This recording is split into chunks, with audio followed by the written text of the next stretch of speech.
আজ আমরা ক্লাস 9-এর দ্বিতীয় ইউনিট টেস্টের গণিত পরীক্ষার প্রশ্নপত্র নিয়ে আলোচনা করব। ক্লাস 9-এর জীবনবিজ্ঞান এবং ভৌতবিজ্ঞানের সাজেশন যদি না দেখে থাকো, ডেসক্রিপশনে লিঙ্ক দেওয়া আছে, ওখান থেকে তোমরা ভিডিওগুলো দেখতে পারো। নিম্নলিখিত প্রশ্নগুলির উত্তর দাও। একটি আয়তলেখ বিন্যস্ত তথ্যের লৈখিক প্রকাশ যার শ্রেণীসীমানা এবং পরিসংখ্যা নেওয়া হয় যথাক্রমে হচ্ছে অনুভূমিক ও উল্লম্ব অক্ষ বরাবর। এই বিসিডি সামুদ্রিকের ভিতরে ও যে কোনো একটি বিন্দু ত্রিভুজ এওবি প্লাস ত্রিভুজ সিওডি ইকুয়াল টু 16 বর্গ সেন্টিমিটার হলে এই বিসিডি সামুদ্রিকের আকার ক্ষেত্রফল কত হবে? 32 বর্গ সেন্টিমিটার। একটি সমবাহু ত্রিভুজের পরিলিখিত ও অন্তর্লিখিত বৃত্তাকার ক্ষেত্রফলের অনুপাত কত হবে? 4:1। সত্য না মিথ্যা লেখো।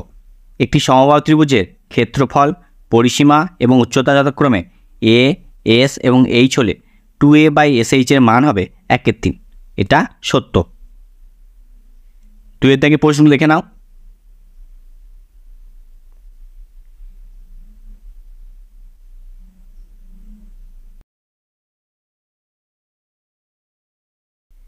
কি কি উপপাদ্য এসেছিল দেখে নাও।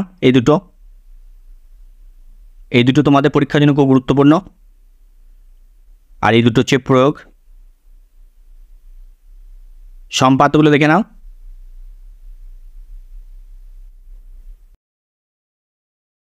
ছয়ের থেকে প্রশ্নগুলো দেখে নাও।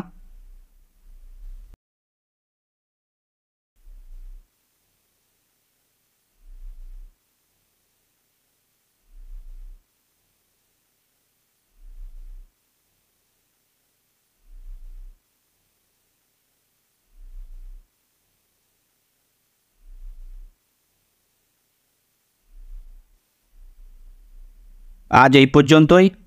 দেখা হচ্ছে পরবর্তী ভিডিওতে।